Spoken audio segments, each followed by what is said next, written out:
What kind of a president refuses to admit that what we saw, because it was on live TV, we saw them. We saw armed police officers and police officers in civilian clothing aim at protesters and shoot them dead. There was a sniper at parliament buildings that shot innocent Kenyans dead. These are not things that you expect somebody at State House to refuse to admit. How does a president, any president, refuse to admit that innocent Kenyans died when a constitutional body, an independent body, Kenya National Commission of Human Rights, the defenders, and many other independent organizations like Amnesty International and media houses such as the CNN and BBC have reported, confirmed, verified reports from families and hospitals and whatnot, that these individuals died of gunshot wounds. Forensic experts will tell you that the weapons from which the bullets were fired were government issued. He hasn't had any inquiry or investigations done, but he sits at State House, which he has not left since this thing erupted, and pronounces that criminals are the ones who are responsible. If he knows there were criminals responsible, what did the police do? What did the security services do? Why weren't these criminals arrested? We know, of course, that it's a bunch of lies, just like he tells all lies all the time. Did he take responsibility as the so-called president? No, he didn't. Did he take responsibility for the fact that it is his arrogant refusal to withdraw the finance bill before it went to the House that led to the protest, at least precipitated, triggered off the protest? No, he didn't. Did he recall or fire anybody in the police? Because it does have power.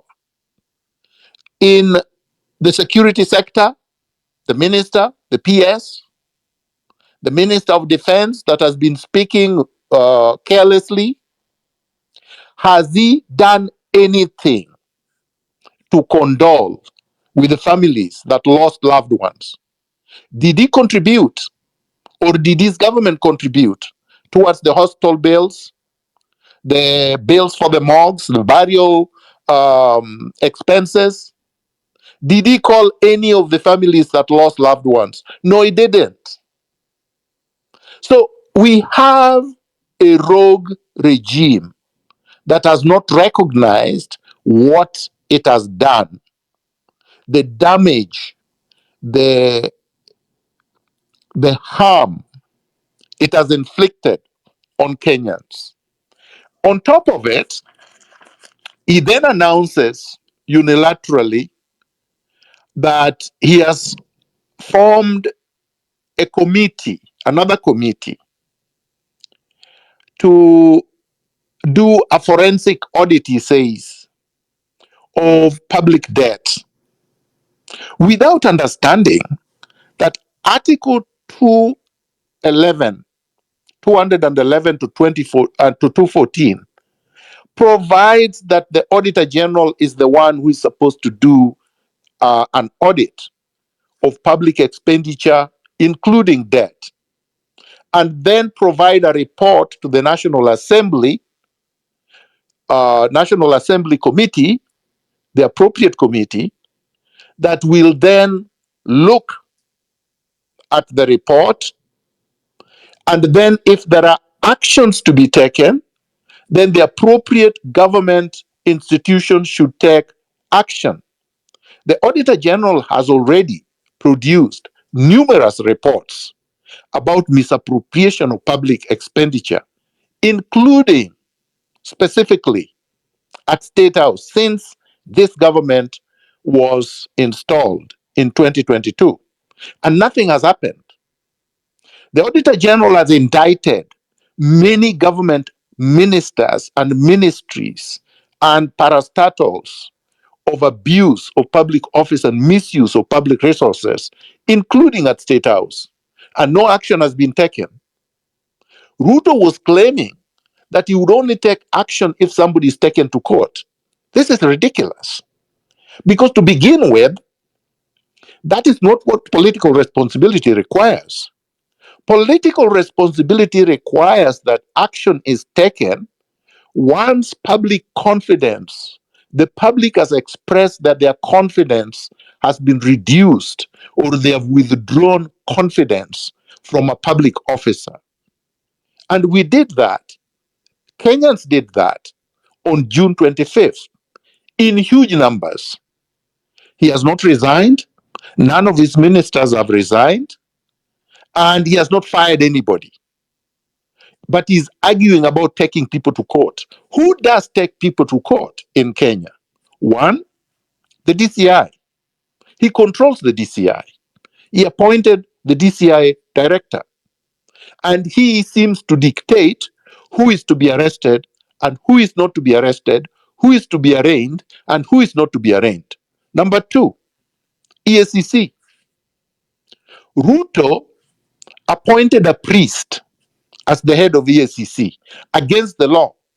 The law says EACC and all these law enforcement agencies, civilian ones, have to be headed by advocates of the High Court of Kenya because they know the law, they understand the law. That's their work professionally. Not a priest. A priest preaches in church. He appointed a priest. But more importantly, even this priest has released reports and has indicted many members, senior members of Ruto's administration. Ruto has taken no action. So EACC is unable and unwilling to take the ones with the highest responsibility in grand corruption to court.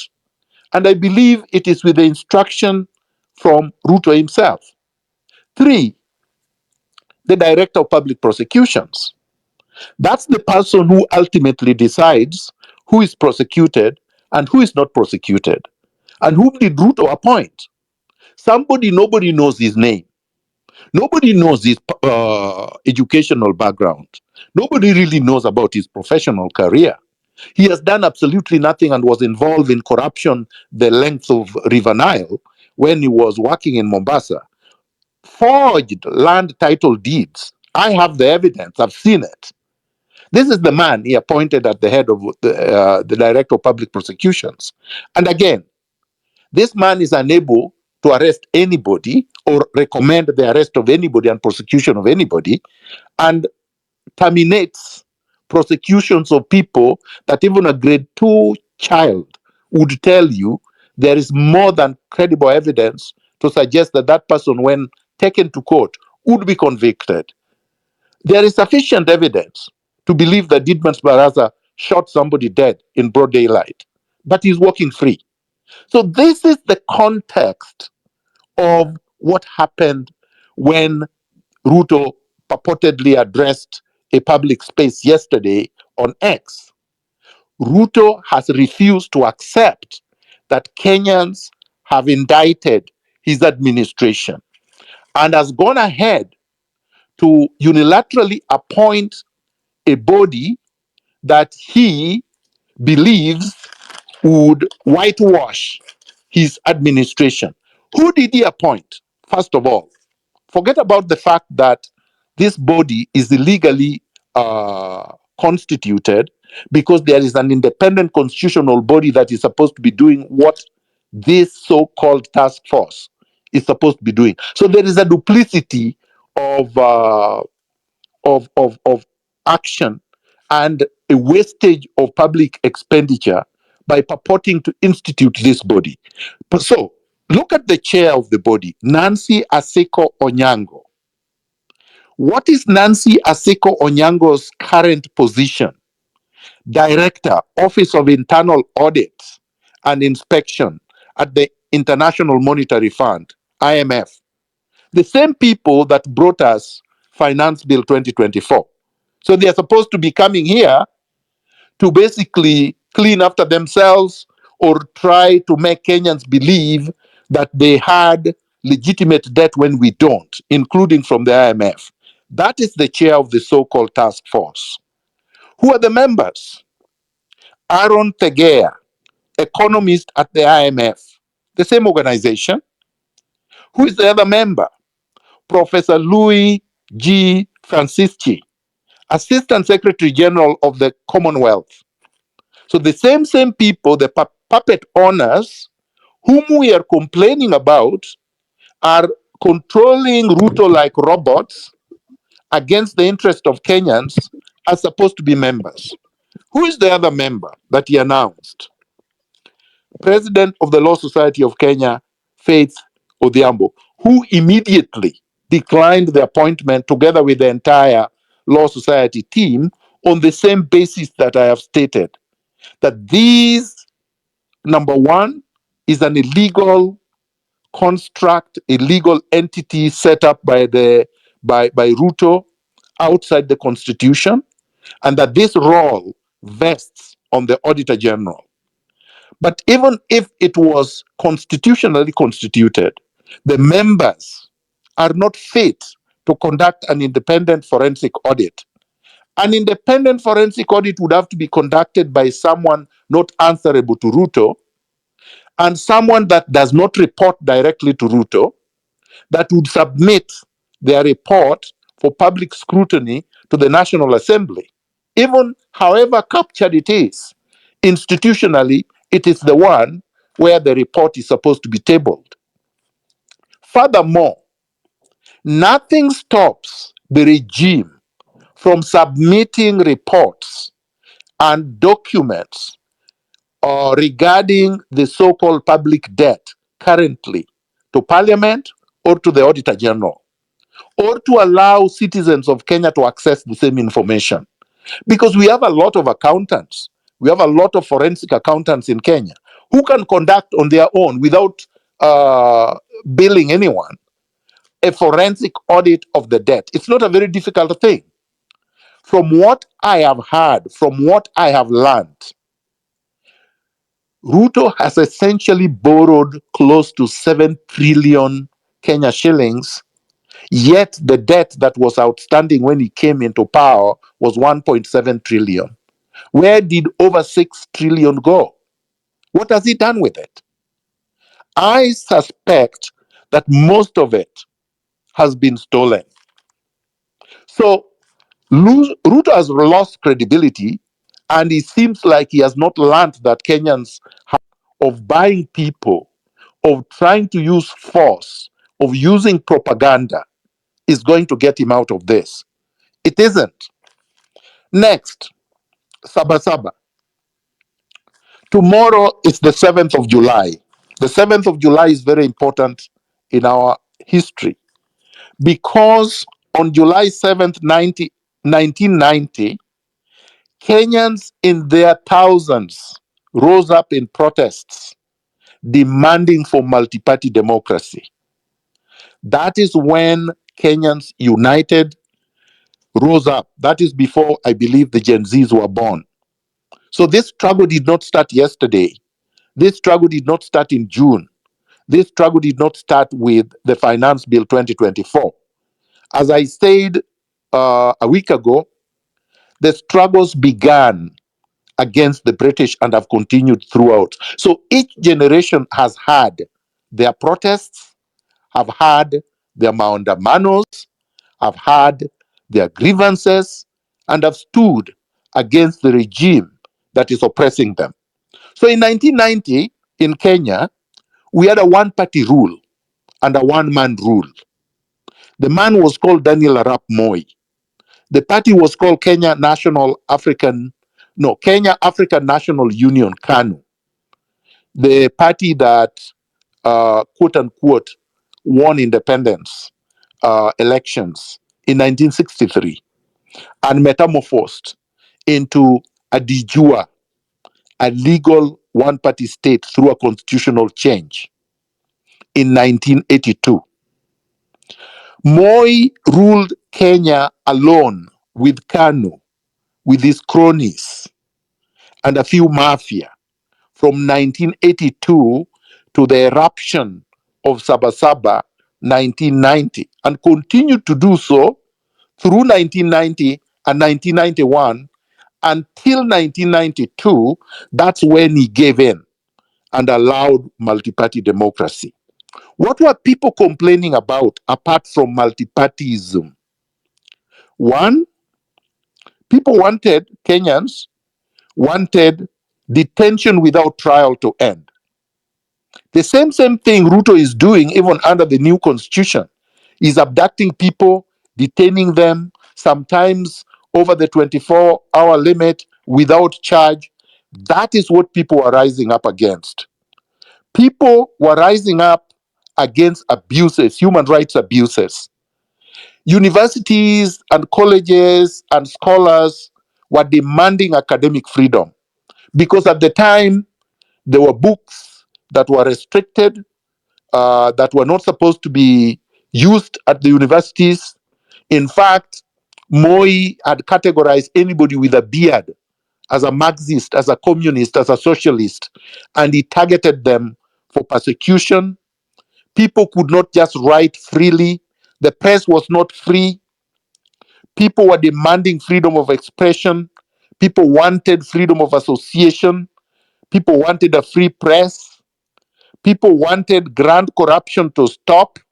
People wanted the end of tribalism because, as many would know, at the time, most of the people that were appointed into high positions were members of his tribe, just like now. This regime is predominantly made up of probably two or three tribes. And that is unacceptable because Kenya comprises of 54 communities. And the constitution requires that in every appointment, in every office, we should see the face of Kenya. So this is what people were fighting about in 1990. And when you look at now, you would say, apart from the fact that Kenya is a multi-party state, all the other problems are still persisting. We still have abductions. We still have illegal detentions. We still have human rights abuses. I'm not sure about academic freedom. That probably is a battle we won because I believe right now in our schools, most people can do research and write almost on anything. As to whether it is thriving is another question. We do have freedom of association. It is suppressed, but it is there. And of course, we still have corruption, grand corruption. We still have tribalism. We still have nepotism. At that time, Moi reacted by detaining prominent members of whom he perceived to be the organizers. For example, Kenneth Matiba, Charles Rubia. There were several people who were detained. In fact, he had also detained Raila Odinga and many others without trial, without taking them to court. And of course, people were tortured. Matiba came out of detention paralyzed and eventually died out of the conditions that he was subjected to in prison. The result ultimately multi parties. And eventually, in August 2010, we amalgamated the new constitution of Kenya 2010. So those are the big wins. But we did not make these gains without a struggle, without risks, without people suffering. So, what is it that we should look for on the Sabasaba coming up tomorrow? The organizers have already announced that they are going to have a memorial concert.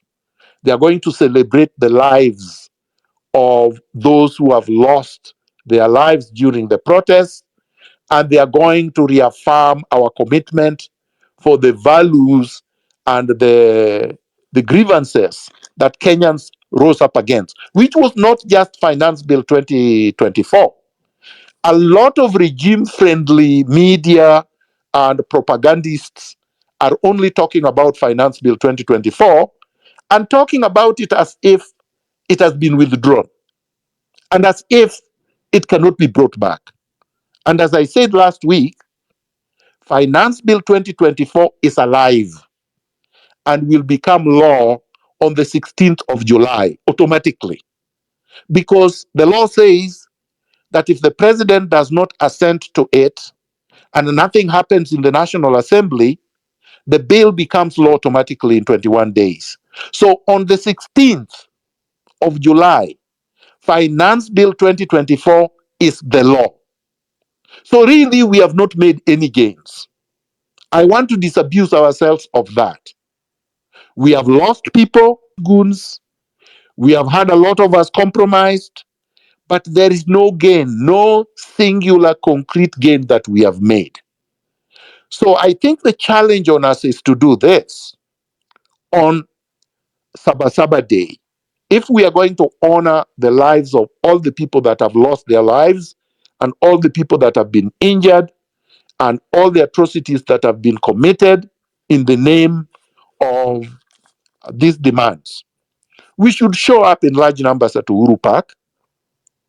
We should show up peacefully. We should dress in black. We should carry our flags. We should play our music. We should have the images of all these heroes that died. And we should singularly tell the regime that Ruto must go. Ruto must go is an anthem not just targeting has committed and continues to commit. All the corruption and looting that it is committing and continues to commit, it has committed and continues to commit. And all the arrogance that the regime, starting from Ruto going down, continues to exhibit, the chest thumping, the dismissive statements, the inability to address Kenyans on concrete issues.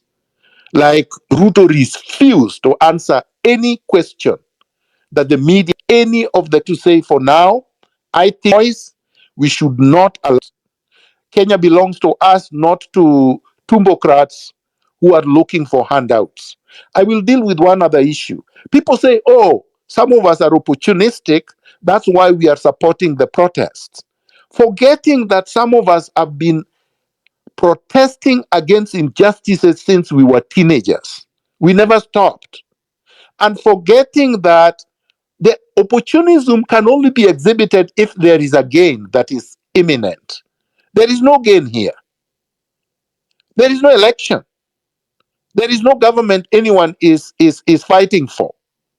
The people who are opportunistic are there cutting deals at State House, looking for appointments. Many of us do not want appointments in this government.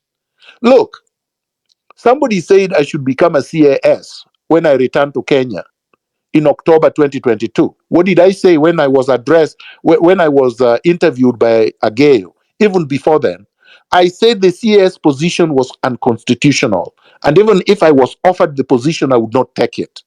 Because we have to make a stand based on integrity. We cannot be swayed by crumbs when the majority of Kenyans are suffering. I will drop the mic now unless there are questions. Thank you very much. Daktari, maybe I before can you hear you. drop, maybe before you drop, I just wanted to touch on maybe to give more information about the finance bill that you were talking about. Yesterday, when he was addressing the media before he came to the spaces, um, he really insisted on that that finance bill should still proceed the way it is. And as we've said, our law does not provide anywhere where he can reject or withdraw the bill. So what he did, and that is my question, where I am wondering what is his end goal at the end of the day? Because he said that he'll drop some office, he will amalgamate some, and then there are offices that he wanted to do away with. He spoke about maybe cutting staff in his advisory board by 50%. Anyone who is 60 years old and above to retire immediately. So, meaning also most of his CSS should be going home. Um, And he also spoke about, I think, merging some ministries. So in all that, at the end of the day, I was like, if these you are taking austerity measures, but you're still maintaining your budget at 4.2, then where are the numbers? Because you're saying now, because you're insisting that you cannot pay, then I'll borrow this money. So I'll borrow this money at the same time. I'll also be cutting down this and this and this. So this other that you are saving from austerity measures, where is this money going? Is it going to reduce our debt and maybe say now, because I've saved in all this much, there is no now the people like Akina Otero who have been benefiting from the confidential fund, and it has been done away with. Now that money maybe will be channeled towards debt reduction. So he never spoke about that. And maybe just to touch on you, Daktari, when you are speaking about the movement of Mau Mau, you forgot to mention yourself when you were a student leader back in 1987, 1986, 1987, and you were also detained by the same regime fighting for the same cause. So thank you very much, Kingsman. Um, First of all, everything that Ruto said is a lie. Um, so let me begin with the first one that you mentioned. Uh, if he says that he's going to disband parastatals, but the staff are going to be transferred to other departments and ministries, so what is being disbanded? Because it's like saying you are going to stop using one room, but the people in that room are moving to the other room. So, which means that if there was a budget for feeding those people, it still continues. They are going to still use the same amount of energy, the same amount of water, the same amount of everything. So, what have you done? You have moved people from one room to the other, but the budget remains for these people, right? And in any event, was that the demand of Kenyans? What is it that Kenyans were complaining about in the finance bill? It wasn't about public, uh, uh, the amount of people in the public service. People were complaining about overtaxation. And there is nothing he has done regarding commodity prices, regarding most of the debt that have been stolen. Basically, they consider them debt. They are debts that were incurred without our consent, without our knowledge, and you don't banks. But disclose the information. How about the ostentatious spending? He's still wearing, in fact, I think at the so called space, he was still wearing his 30 million watch. I mean, he has not tendered it back to the public, sold it, and returned the money that he used for buying them. People are saying this man has been in politics for 30 years, therefore he can afford a watch. Do these people know how much an MP was earning when Ruto first became an MP? They were earning less than $150,000, 150,000 shillings. It's not enough, even if he worked for 60 years, to be able to afford one watch worth 30 million. So the, the amount of money they are spending, they definitely did not earn. How about this nonsense about he has disbanded the confidential fund? That's the most nonsensical lie I've ever heard. So if he has disbanded the confidential fund, how is the NIS going to be funded? Because that's the chunk of the money is through NIS. Is he going to open the accounts of the NIS so that we can forensically audit it? Because that's where they put most of the loot and they take out so that you don't see it. No, he will never open the accounts of the NIS. So therefore, this allegation that he has disbanded the confidential fund is a red herring. It is neither here nor there. And it has nothing to do with what the demands were. Has he fired anybody? No, he's talking about I may. He's saying if somebody is charged, I will fire them. No, Ruto constituted this government consciously. He constituted a government of crooks for crooks consciously. He can fire his crooks tomorrow if he wanted, or yesterday if he wanted. But no, is still dilly dallying. Apparently, I have heard confidentially that he's planning a reshuffle next week. Nobody wants a reshuffle. We don't care about a reshuffle. We want the entire government to go so that we can reconstitute the state and have a clean, transformed administration that will care about the needs of Kenyans. Period. Thank you. Thank you so much, Dr. For walking us through the Saba Saba history and for also sharing with us about dissecting, basically dissecting yesterday's speech and also sharing with us actually the true status of what is going on. I have two questions for you before we proceed with the next speakers.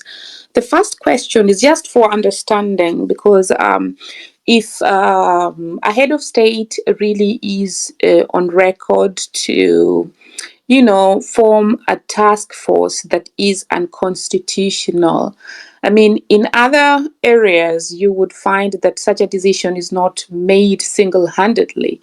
Even if he wanted to, if a head of state wants to do such a thing, there has to be a team who are counter checking. Of course, he must be having knowledge of the constitution. Then there has to be a team checking, and before this decision reaches the public, it would have passed through many layers of you know be a scrutiny, and so that we don't have decisions or pronouncements that are contrary to the constitution.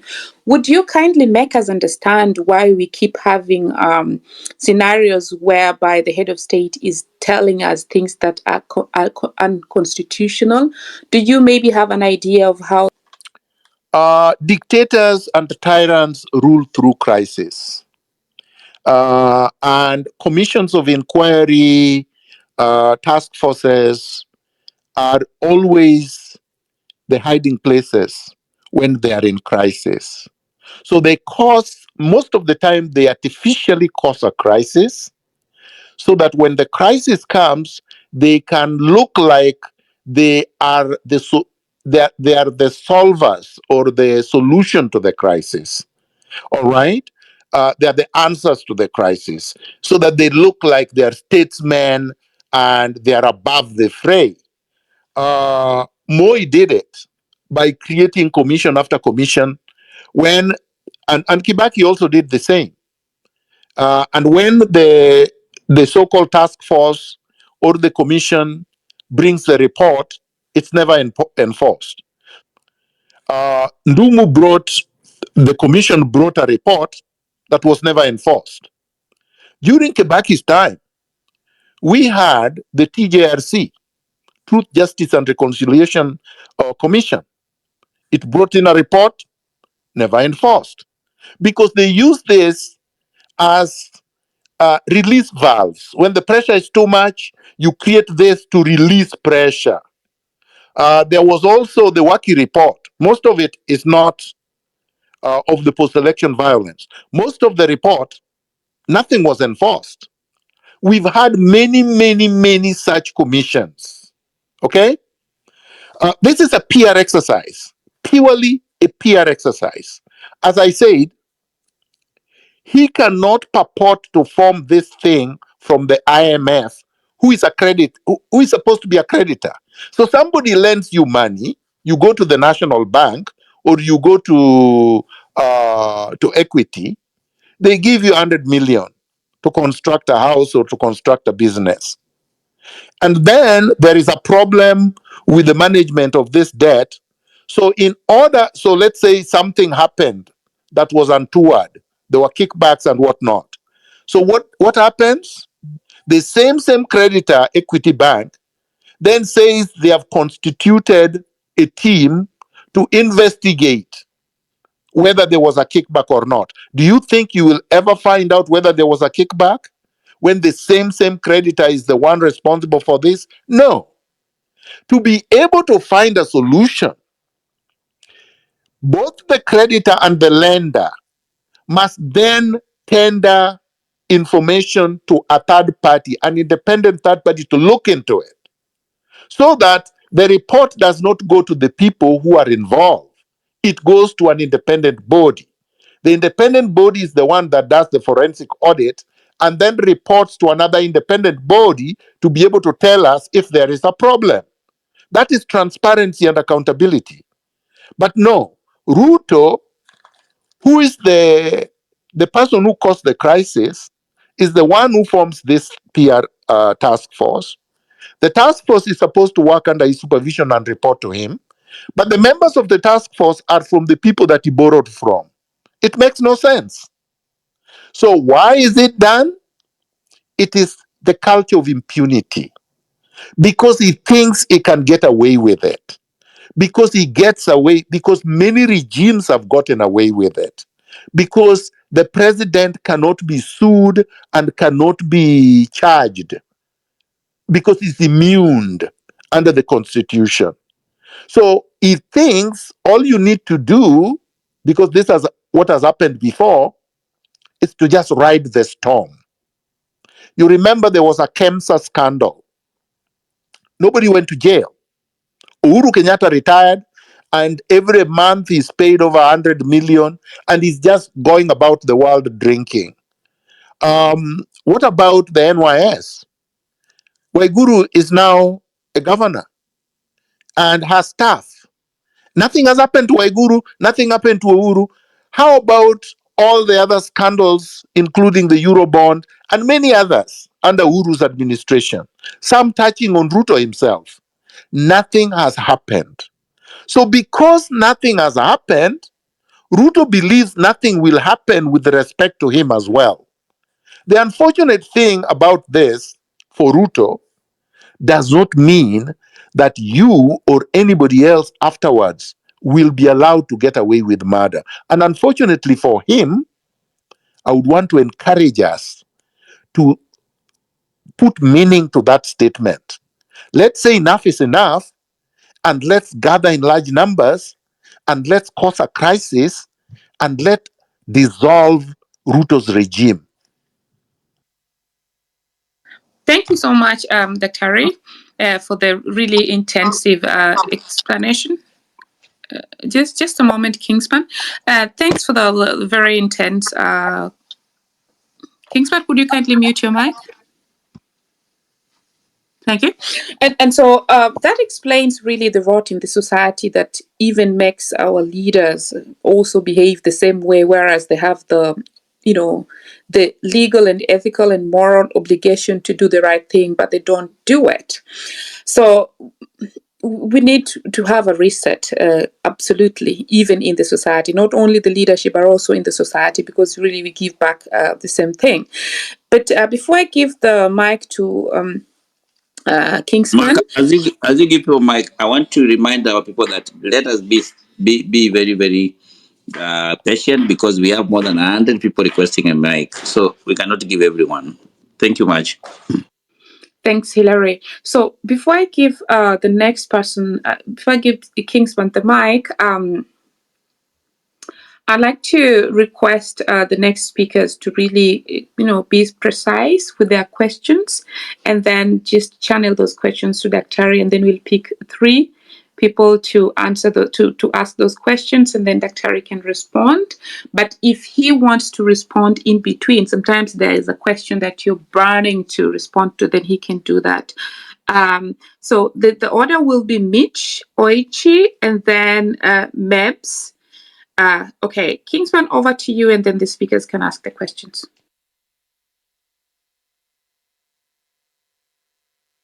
Kingsman, can you hear me? Kingsman, can you hear much? Okay, we'll let Mitch go, and then Hilary, please text him to tell him that we cannot hear him. Mitch? All right. Hello, thank you for this opportunity. First of all, before I ask, yes? Okay, then just okay, Oichi, a moment. So Kingsman, just one moment. Oichi, kindly finish, and then you go to Mitch. Okay. Yes, before asking question, I have some reactions from the conversation that we are having here. One is the reaction to the speech that I had from Mukomen, that is CS for transport.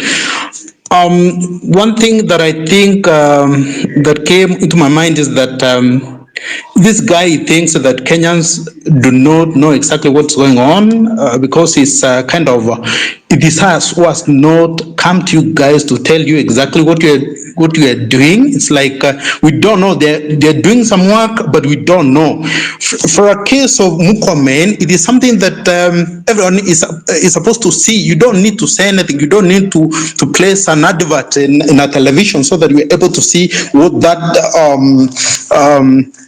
ministry is doing. For instance, if you go around our country, you will realize that there's some funds that were allocated to the transport maybe to build new roads and also to do some renovations here and there. But you can realize that that's not being done. Some projects even they stopped. So you wonder, even if you look at I don't know what happened with the roads, because it's like the road ministry. There's some roads that are supposed to be done by the national government. The other roads that are supposed to be done by roads are assigned maybe to members of parliament, others to the county government. But if you go around, you realize that all the resources that have been assigned to these governments, they're not being utilized. The roads are not being built. They come and do 1, 2, 3, and then they take some photos, and then you realize that nothing much being done. It's only that people are not responding. People are not kind of holding them accountable. But now this is the time, the technology that's being used to address some of the issues that we're seeing in our country. And another thing I think I need to react to, it is on corruption, which has been an issue. If you look around Africa, you may realize that most countries in Africa, they're not kind of developing. Nothing much is going on. And from one year to the other, they always come up with the budgets. And there are some things that they need to focus on. For example, why do we need some youth maybe to go to Western countries to look for job opportunities? Something that they know that we need to do here. There's something that we read about industrialization, something that happened in Europe. Why can't they do them here? And then you see some people, like some county government, they have assigned a kind of, they have allocated a particular budget for people to go to different countries to benchmark. What are they benchmarking? Because they didn't know exactly what is supposed to be done. We know that we need to have industries. That's what we create job opportunities.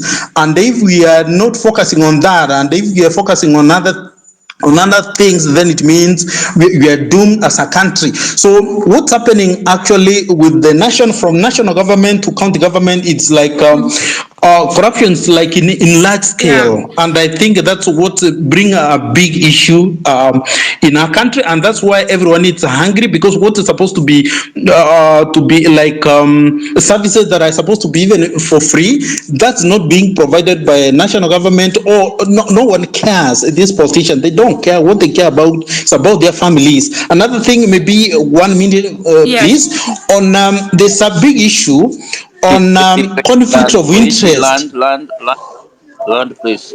Okay. Yes, 1 minute, please. Yes, please. Yes, on the issue of conflict of interest, I think also it is a big issue from the national government to county government, whereby you realize that the people who are doing business with the guy, I don't know if there is maybe also something that Dr. Miguna can respond to this. Do we have a law that that it clearly states something to do with the conflict of interest? If you are employee of government, then you are not supposed to do business with the government, including the relative, because here they are using proxies to conduct business, and that's how they get this amount of money that we are seeing people that they're carrying, and they're going to for donation, something of the sort. I think one last point. Now, for this, what is being pushed is that Oichi, kindly, we need to focus. kindly, Oichi. Let's Okay. just also be mindful of other people. You know. Okay. Yes. Oh, thank you. Then let me end at that point. Thank you. Thanks. Yes. So now moving forward, I'd like to just underline again, it's 2 minutes each, and we're not restricting because we do not want you to speak as long. We know that the 2 minutes are very restricted. So kindly do prepare your points so that you can deliver them within 2 minutes. After the first minute, I'm going to raise my hand. Look at my profile. You'll see that. And that when I do that, it means you have 1 more minute to go. And I do not want to cut people short by just saying land, because it actually also distracts your train of thought. So please, let's abide by that. Kinsman and then Mitch.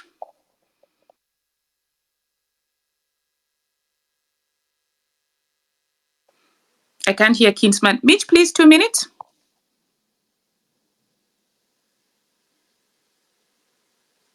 Yes. Hilary, can you hear her? I cannot hear her. No, I can't hear Mitch. Mitch, we can't hear you. Okay. You have a problem. So then Maps, please. Hi, can you guys hear me? Yeah, we can hear you, Maps. Okay, thank you. Thank you, Hilary. Thank you, Dr. Miguna, for your time. I'll be very brief because we don't need to go back to the scripted X-Space that Ruto held yesterday, because if you want to hear the opinions of Kenyan people, because this is not a Gen Z movement anymore, it's millennials, it's all Kenyans. You have representatives in all these spaces. Right now they're listening, so they know what we are really doing. So you don't send there Robert Alai, who works for the government, to ask questions, because he doesn't represent the views of people on this cause. I heard him campaigning about the jobs that he is really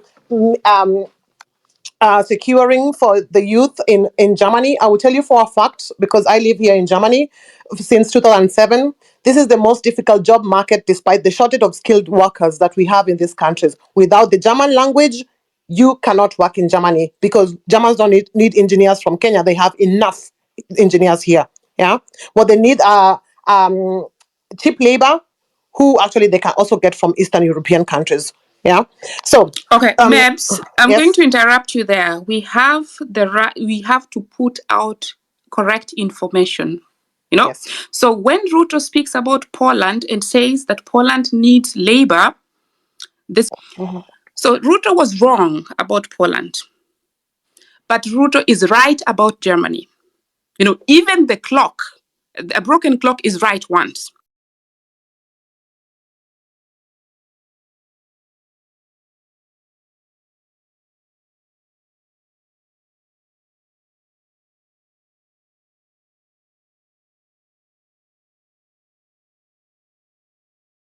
So Canada took over. Cameroonians who are coming to Germany can speak French. So Germany trains them for free, but then they move over to France because of the racism in Germany. As we speak, they're even setting laws to allow people to come in. So let's stay by the truth. Now, the wrong thing that is going to happen, that's where the corruption is going to catch up with us. So once they have that bilateral agreement, what's going to happen is that now the corrupt politicians are going to be around, forming companies, taking people to Germany, telling you have to go to this lab. That is the one thing that is going to really even hinder this bilateral agreement. But coming out there to tell people that Germany doesn't need staff, that is a lie. No, I said I said Germany needs. I'll tell you for a fact that Germany is the most difficult job market, despite the shortage of skilled workers. That's I said Germany has. I know for a fact we have a shortage of skilled workers, but without the proper language, without the proper channels, you cannot work here. Cameroonians have it easy here because their system really mirrors the German system, their school system. Yeah, that's why they have it easy here. But anyway, what I wanted to say is, we would like to show thanks even for the the bilateral. correction. Thanks Yeah. for the correction. If you're Thank you. coming to Germany, you have to learn the language. Exactly. But That is what I said, Madge, before. Can you please Yeah. let me finish? Yeah. And then you're going to divert back to the topic, because otherwise that is not, because this is not the topic of discussion. And as you've had out there, people are saying, well, Now they're just discussing other countries. So, like I repeat, for Germany, he's telling the truth, apart from the corruption that's going to surround this. They're going to just give it to their relatives and things like that, But really, other things about coming to these other countries, we can talk about them another time. So do take your last minute to really just say something on the topic. Over to you, Yeah, Mebs. I had a question for Dr. Miguna, because we know that the 50 CAS positions were also unconstitutional and they were still in position. So what do we do about our president, who always keeps giving us the middle finger all the time, coming up with this unconstitutional bodies, and what can we do? Because we are tired. We are tired as Kenya. As to put it in context, is Kenya's GDP is only 113 billion US dollars compared to the US for 27 trillion, and in the US they only have 15 cabinet secretaries, while in Kenya we have 22. Why do we need 22 of them? Why I think constitutionally we can just have like 14, a minimum of 14. Why don't we just use 14 and cut our budgets and work according to what we have in the budget? I will leave it at that today. Thank you for the time, Hilary. And thanks, Mebs. And another thing I can point out, which is a lie or which the government did not disclose, is what they're offering to Germany in return. They're going to fast track deportations. So Kenyans who are living here, and I feel that they really need to say it. I tried to say it and tagged the PS, and she nicknamed me an alarmist, but that is something that was also in the media here. So if the government is really also sharing things, they should just state the truth from both ends. Now, who was next? Exactly, just a point, Marge, maybe we lie us on inbox, then we can maybe have this bilateral contract translated to English, and then we put it out for people to read by themselves. Right, Maps. Thank you. Thank you so much. Yeah. I know. Tabitha, do you have anything? And then Walimu, then Prof.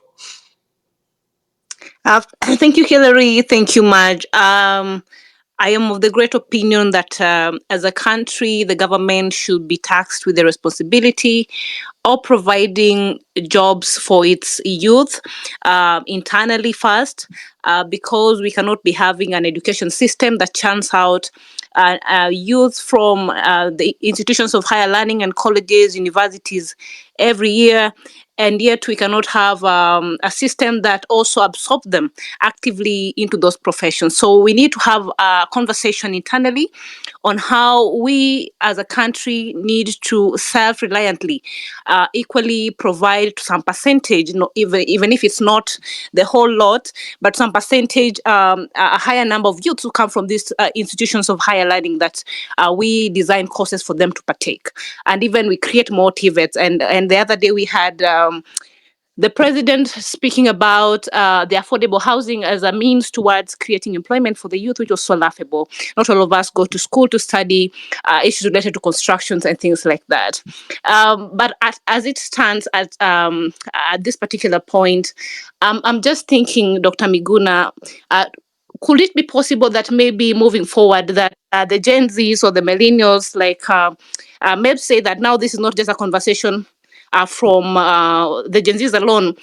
What is the role now of the Gen Zs, for example, in holding this county government accountable? Could we now maybe have a conversation or engagement that could also bring this county government, the county governors? I've seen a lot of reports going around of them really having wastage of our resources and monies and not creating employment or providing services to our counties. Where can we move as Gen Zs or even just nationalists from these particular other counties? Where do we proceed from this? Thank you. Thank you so much, Tabitha. Mwalimu, Kingsman, I see you back. Kingsman, go, then Mwalimu, and then Dr. can chime in.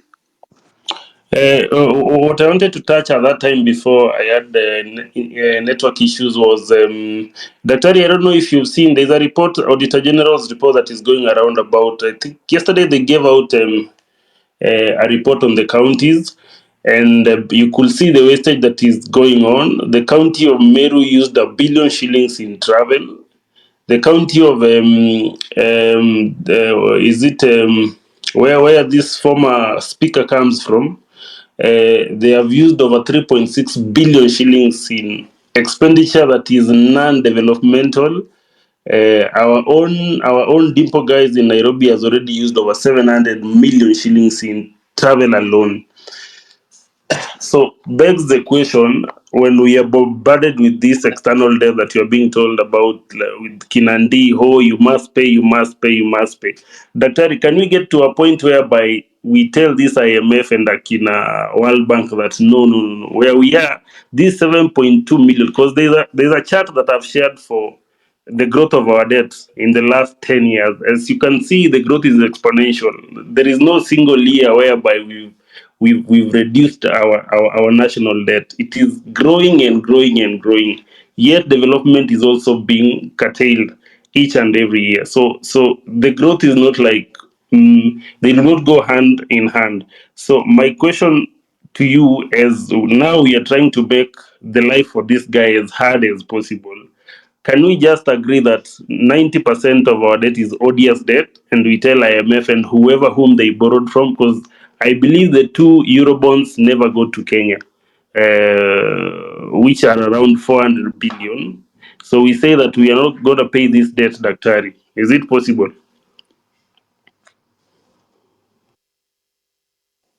Thanks, Kingsman. Walimo, if you can proceed, and then we will see the point where Dr. is going to take on the questions. Walimo, please proceed. 2 minutes.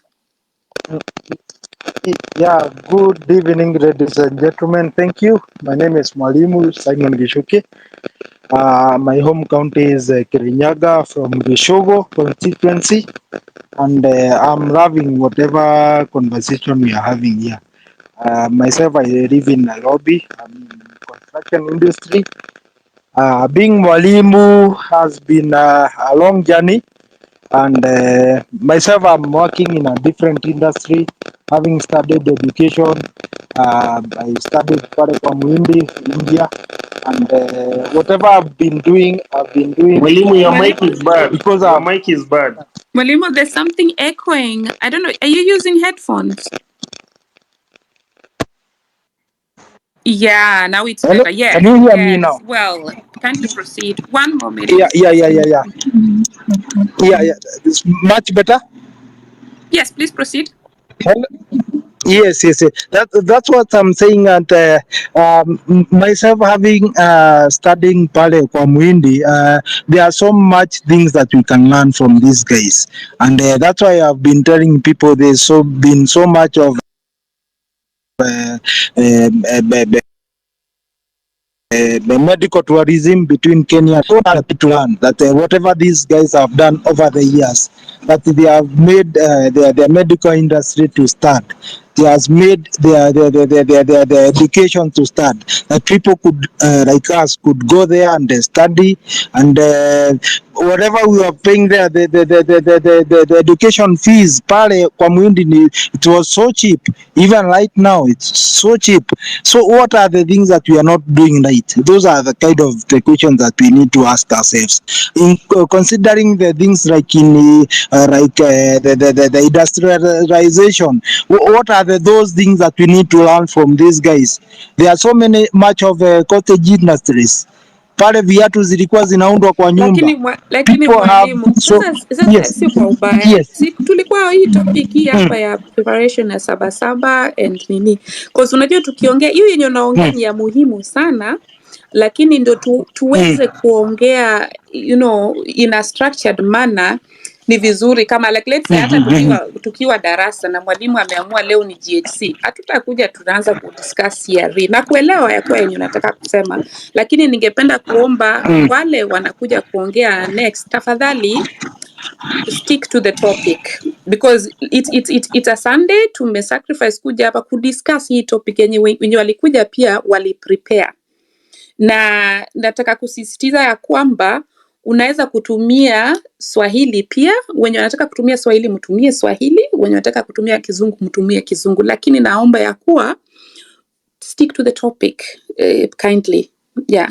So yeah, over to you, Hillary. Yeah. No, thank you so much, man. Yeah, that's what we want to say, that our topic today is just sabasaba. Ukinapokuja kuongea, tafadhali kwa lugha yote tuzungumuza juu ya Sabasaba na ni nini inafaa tufanye kesho, kwa sababu ilikuwa na sababu kwa nini iliwekwa. Mwalimu, ulimaliza?